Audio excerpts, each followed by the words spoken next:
Congress party ఏమో పిట్టకథలు చెప్పింది, ప్రజల వ్యతలు ప్రజల కష్టాలు మాత్రం ఎవరు చెప్పలేదు. ఇక బీఆర్ఎస్ పార్టీ సభ అయితే జగిత్యాల్లో 75 సంవత్సరాల కురు వృద్ధుని రాజకీయ నాయకుడిని చేర్చుకొని మరి ఈ సభతోని మీకే 25 సంవత్సరాలు తగ్గిపోయినాయి, మీరే నవయువకుడు, మీరే అద్భుతంగా రాజకీయం చేయాలని చెప్తే మరి తెలంగాణలో ఉన్న యూత్ అంతా చచ్చిపోయినరా బతుకున్నారా, వాళ్ళ ఫ్యూచర్ ఏంది, వాళ్ళ కథ ఏంది నాకైతే అర్థమవుతుంది. అందుకే నేను ఇన్వైట్ చేస్తున్నా. నేను కొత్తగా పెట్టబోయే పార్టీలో యూత్కి మంచి అవకాశాలు ఉంటాయి కాబట్టి యంగ్ పార్టీగా ఉండేటటువంటి కొత్త చేంజ్ తీసుకొచ్చే పార్టీ వైపు ప్రజలు చూడాలని చెప్పి నేను రిక్వెస్ట్ చేస్తూ ఉన్నా. ఎట్ ద సేమ్ టైం మీరు బీఆర్ఎస్ పార్టీ పెట్టినటువంటి సభను అబ్జర్వ్ చేసినట్టయితే కేంద్ర ప్రభుత్వాన్ని పల్లెత్తు మాట అనలేదు. జాతీయ పార్టీని అని చెప్పుకునేటటువంటి పార్టీ ఇవాళ దేశవ్యాప్తంగా చర్చ అవుతున్న అంశం ఏంది? మహిళా బిల్లు, డీలిమిటేషన్. ఈ రెండిటి మీద కనీసం పల్లెత్తు మాట అనలేదు. ఆడబిడ్డలకు ఒక భరోసా ఇవ్వలేదు. రాజకీయంగా మీరు ముందుకు రావడానికి మేము నిలబడి ఉంటాం, మీకు అండగా ఉంటాం అనే భరోసా ఇవ్వలేదు. అంటే ఆ పార్టీలో ఆడబిడ్డలకు ఎప్పుడు గౌరవం ఉండదు అనుకోండి, అది వేరే విషయం. కానీ చూస్తే మందేమనుకుంటారు అనడానికన్నా కనీసం మరి మహిళా బిల్లు పోయింది, మేము జాతీయ పార్టీ, దాని మీద మాకు విధానం ఉంటుంది, దీని మీద మేము పోరాటం చేస్తామన్న మాట కూడా బీఆర్ఎస్ పార్టీ మాట్లాడకపోవడం అన్నది నిజంగా శోచనీయం. ఇదైతే ఇంకొకటి ఏంటంటే గమ్మత్తు, ప్రజల్ని బ్లేమ్ చేయడం, ప్రజల్ని తప్పుపట్టడం. మా ఓటమికి మీరే కారణం, ఇక మీరు ఓటేసిరు తప్పు దిక్కు మీరు అనుభవించండి అని ఒక పక్క ప్రజలను తప్పుపట్టడం, ఇంకొక పక్క రాజకీయ పునరేకీకరణ పేరుతోని ప్రజలను తప్పుదోవ పట్టించడం. ఎవరండి ఈ జీవన్ రెడ్డి గారు?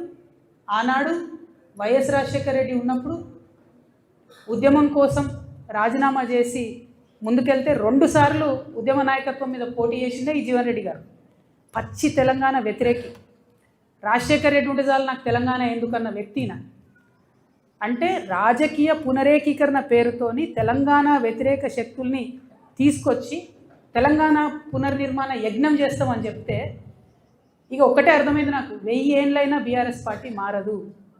తెలంగాణ ఉద్యమకారుల గురించి ఒక ఊసు లేదు, తెలంగాణ ఉద్యమకారుల గురించి ఒక మాట లేదు. కాంగ్రెస్ ప్రభుత్వం తెలంగాణ ఉద్యమకారుల్ని మోసం చేస్తూ కేకే కమిటీ వేస్తామని కాలయాపన చేస్తే ఒక్క మాట కనీసం భిక్షమెత్తుకుంటున్నారండి ఉద్యమకారులు. రేపు భిక్షాటన చేస్తారట. అవమానం అనిపిస్తుంది, కళ్ళకి నీళ్ళు వస్తున్నాయి, దుఃఖం వస్తుంది. పిడికిలెత్తి పోరాడినటువంటి నా ఉద్యమకారుల అన్నదమ్ములు బిచ్చమెత్తుకుంటారు ఇవాళ రోడ్ల మీద. మరి ఏం పునరేకీకరణ? వైఎస్ రాజశేఖర రెడ్డి కావాలన్న వాళ్ళతో పునరేకీకరణ. తెలంగాణ ప్రజలు, ముఖ్యంగా తెలంగాణ మేధావులు ఆలోచించాలని నేను కోరుతా ఉన్నా. ఇక వీళ్ళు ఒక రకమైతే కాంగ్రెస్ పార్టీ పెద్ద సభ, అధికారంలో ఉన్నారు, ఆర్భాటం హంగు, పెద్ద సభ పెట్టి ఏం మాట్లాడతారు వాళ్ళు? గుంటనక్క నిన్న ఢిల్లీ పోయింది, గుంటనక్క నిన్న ఢిల్లీ పోయింది. గుంపు మేస్త్రి ఏమంటాడు? ఆ గుంటనక్క ఢిల్లీకి ఎందుకు పోయిందో నాకు తెలుసు, ఆర్ఎస్ఎస్ పెద్దల్ని కలవడానికి పోయింది, కాళేశ్వరం కేసు లేదు అవుతుంది అందుకే పోయింది. నాకు సంపూర్ణంగా కోర్ట్స్ మీద విశ్వాసం ఉందండి, నాకు సంపూర్ణంగా కోర్ట్స్ మీద వాళ్ళ జడ్జిమెంట్ మీద విశ్వాసం ఉంది. కానీ ఒక ముఖ్యమంత్రి స్థాయిలో ఉన్న వ్యక్తి ఈ గుంటనక్క పోయి ఆర్ఎస్ఎస్ పెద్దల్ని కలుస్తుంది అని గుంటనక్కతో డీల్ మాట్లాడుతున్నాడు. ఏమంటుండు? నువ్వు చెప్తావా, నువ్వెవరు కలిసినావో నేను చెప్పాలనా? అరే నీకు తెలిస్తే నువ్వు చెప్పాలి కదా ప్రజలకు, నువ్వు ముఖ్యమంత్రివి కదా, నీకు బాధ్యత ఉంది కదా. అట్లా కాకుండా డీల్ మాట్లాడుతున్నాడు. నీకు తెలుసా, నాకు తెలుసు నువ్వు ఎక్కడికి పోయినావో నేను చెప్తా. ఏం మాటలు ఇవి? అంటే ముఖ్యమంత్రి స్థాయిలో ఉన్నటువంటి వ్యక్తి కోర్టులలో ఉన్న తీర్పుల్ని ప్రభావితం చేయగలుగుతారు కొంతమంది అనేటటువంటి డైరెక్ట్గా మాట్లాడుతూ సంపూర్ణంగా రాజ్యాంగాన్ని, రాజ్యాంగబద్ధ సంస్థల్ని స్లైటన్ చేస్తూ ప్రజలకు ఏమాత్రం విశ్వాసం లేకుండా చేస్తున్నారు. అంతేకాకుండా ఏమంటాడు ఆయన? సేమ్ ఏదైతే ప్రజల పట్ల బీఆర్ఎస్ పార్టీ లెక్కలేనితనం ప్రదర్శిస్తుందో అదే లెక్కలేనితనాన్ని కూడా కాంగ్రెస్ పార్టీ ప్రదర్శిస్తే ఏమంటాడు ఆయన? నేను ప్రతిపక్షం లేకుండా చేస్తాను. నువ్వెవరు చేయడానికి?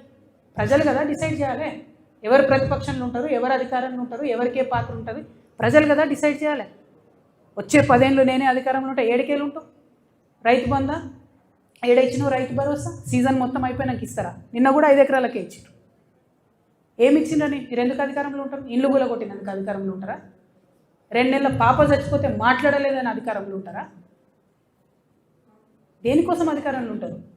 ఒక ఉద్యోగం ఇచ్చిరాని అధికారంలో ఉంటారా? జాబ్ క్యాలెండర్ ఇచ్చిరాని అధికారంలో ఉంటారా? దేనికోసం ఉంటారు అధికారంలో? ఎట్లా లేకుండా చేస్తారు ప్రతిపక్షాన్ని?